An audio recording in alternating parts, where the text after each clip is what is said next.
Hi hello नमस्कार. तर आज आपण बनवणार आहे मराठवाडा स्पेशल ढाळ्याची आमटी.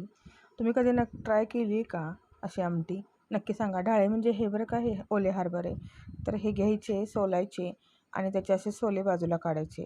कढईमध्ये की नाही 1 चमचा तेल घ्यायचं आणि त्याच्यात हे सोललेले सोले स्वच्छ धुवून त्या तेलामध्ये टाकायचे आणि ते मिडियम गॅसवरती की नाही याच्यामध्ये हे बघा, मी 2 चमचे शेंगदाणे घेतलेत आणि 7-8 पाकळ्या लसणाच्या घेतल्यात आणि याच्यामध्ये की नाही आपण ॲड करणार आहे 5-6 हिरव्या मिरच्या आणि थोडेसे 1 चमचा जिरे.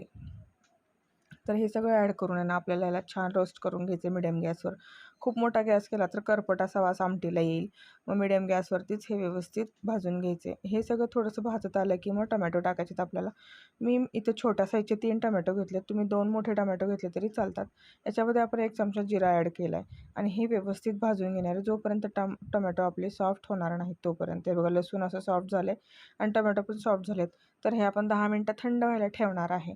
थंड झाल्याच्यानंतर मिक्सरमधून हे की नाही ओबडधोबड वाटायचं, एकदम फाईन पेस्ट करायची नाही, म्हणजे त्याची टेस्ट मग चांगली लागत नाही. थोडेसे दाताखाली आले ना ढाळ्याचे तुकडे तर छान लागते आमटी. मग ते वाटून घेतल्याच्या नंतर आहे ना 1 मोठा चमचा तेल घ्यायचं आहे कढईमध्ये. परत आपल्याला फोडणीला मोहरी, जिरे आणि हिंग, हे बघा 1 चमचा मोहरी, 1 चमचा जिरे आणि जिरे आणि मोहरी तडतडले की लसूणाच्या 2-3 पाकळ्या ठेचून घेऊन त्या फोडणीत टाकायच्यात. ठेचलेल्या लसणाच्या पाकळ्याची फोडणी वेगळीच लागते आणि वाटून ठेवलेल्या फ्रीजमध्ये वाटलेल्या पेस्टची फोडणीची टेस्ट वेगळीच लागते. तर ह्याच्यामध्ये आपण ॲड केलं आहे कढीपत्ता, हिंग, हळद आणि हे वाटलेले आपलं ढाळ्याची पेस्ट आणि याच्यामध्ये चवीनुसार ना मीठ घालणार आहे आपण. हे तेलात व्यवस्थित परतून घेणार आहे वाटण आपलं. आणि याच्यामध्ये ना त्या मिक्सरच्या भांड्यात थोडंसं राहिलं होतं आणि त्यातच मी पाणी घालून त्याला व्यवस्थित हे करून तेच पाणी मी ह्या आमटीमध्ये सोडणार आहे आता. तर तुम्ही किती जण आहे त्या हिशोबाने तुम्ही पाणी ॲड करा. याच्यात असं काही नाही की गरम पाणी ॲड करा आणि थंड पाणी ॲड करा, असं काही नाही.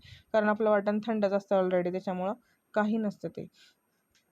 तर हे ना मी हिरवी मिरची 2 चमचे ॲड केली कारण हिरवी मिरची माझी तिखट नव्हती, तिखट झाली नव्हती आमटी. थोडीशी तिखट छान लागते. माझ्याकडे वाटलेली हिरवी मिरची होती, मी ती ॲड केली होती आणि त्याला छान अशी उकळी आली ना, हे बघा आमटीला असं वर आहे ना लेयर यायला चालू होते. तर आमटी झाली अशी समजायची. मग आपण आता ही आपली आमटी तयार आहे आणि याच्यामध्ये बघा मी असं 2 चमचे वरून ॲड केले तूप.